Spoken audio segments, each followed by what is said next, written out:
दोस्तों, कभी तालाब के बीच में पुलिस थाना देखा है या फिर पुलिस थाने में तालाब देखा है? चलिए इस वीडियो को देखिए। 1 से 1.5 फीट पानी में पूरा का पूरा पुलिस थाना, घुटनों से भी ऊपर तक बरसात का पानी, और इसी लबालब भरे पानी के बीच अपनी फाइलें बचाती महिला पुलिसकर्मी। ये तस्वीरें गुजरात की स्मार्ट सिटी सूरत की सूरत है। जी हाँ, वही सूरत जिसे कभी पीएम मोदी और गृह मंत्री अमित शाह ने स्मार्ट सिटी मॉडल का चमकता सितारा बताया था। आज पानी पानी है। सिर्फ 2 दिन की बारिश और पूरा शहर थम गया। क्या यही है गुजरात मॉडल? क्या स्मार्ट सिटी का सपना सिर्फ कागजों तक सीमित रह गया है? आज की वीडियो में हम बात करेंगे सूरत की मौजूदा सूरत की, सरकार के दावों की और जनता की परेशानी की।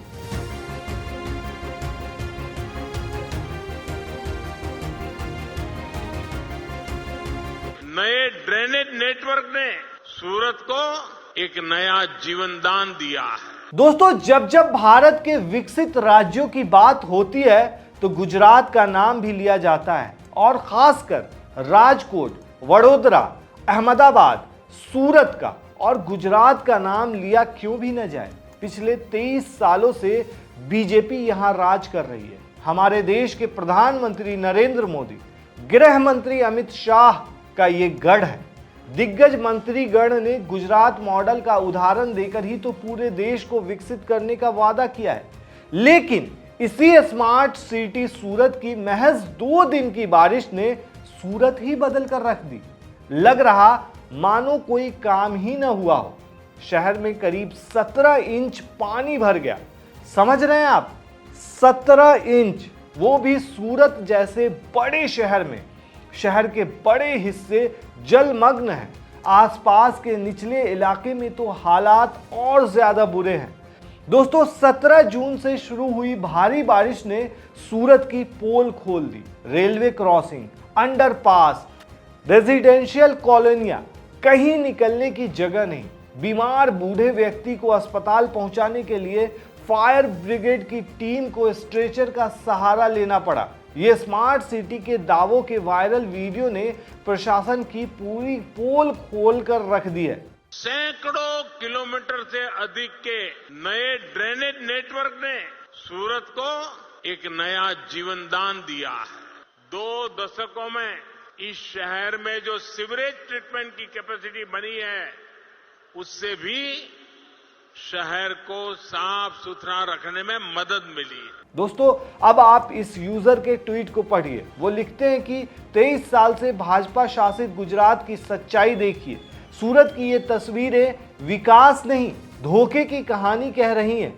और ऊपर से नरेंद्र मोदी और पूरी बीजेपी हर रोज गुजरात मॉडल का ढोल पीटते हैं। असल में ये मॉडल सिर्फ जुमलों का मलबा है। अब सोचिए, सूरत जैसे शहर में एक बूढ़े इंसान को सीने में दर्द था। इलाके में पानी भरे होने के कारण एम्बुलेंस से पहुंचना मुश्किल था। ऐसे में फायर कर्मियों ने जान जोखिम में डालकर बूढ़े इंसान को सुरक्षित बाहर निकाला। फायर ब्रिगेड के कर्मियों ने उस बूढ़े इंसान को कंधे पर स्ट्रेचर उठाकर पानी से बाहर निकाला।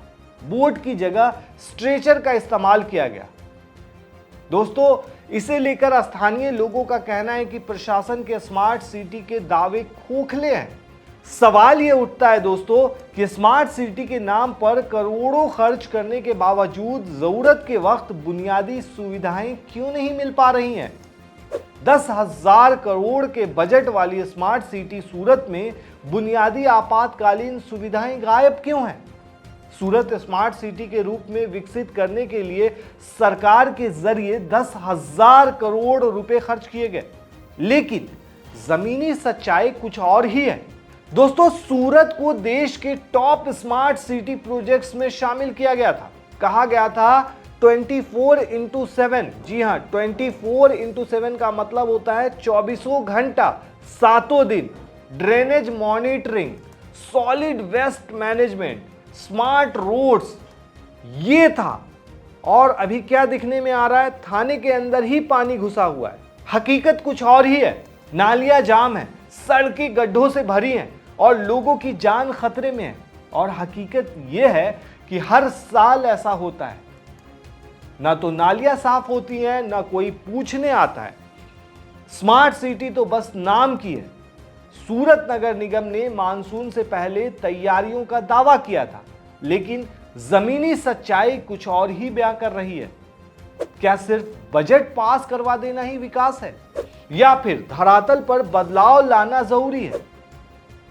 दोस्तों, अंडरग्राउंड ड्रेनेज नेटवर्क सालों से अपडेट नहीं हुआ।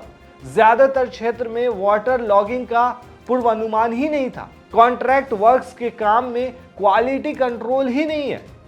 आज सवाल स्मार्ट सिटी से नहीं, स्मार्ट गवर्नेंस से है।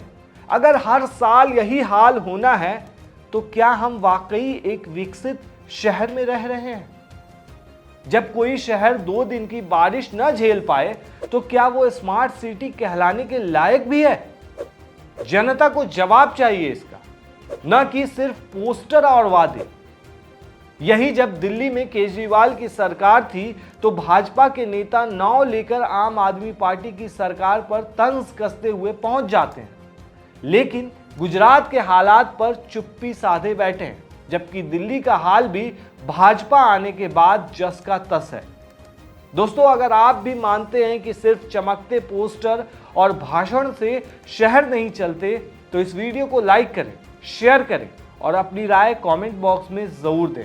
सूरत की जनता की आवाज बनिए, क्योंकि बदलाव तभी आता है जब जनता सवाल पूछती है। और आपका एक एक सवाल बेहतर स्मार्ट गवर्नेंस के लिए बहुत बहुत जरूरी है।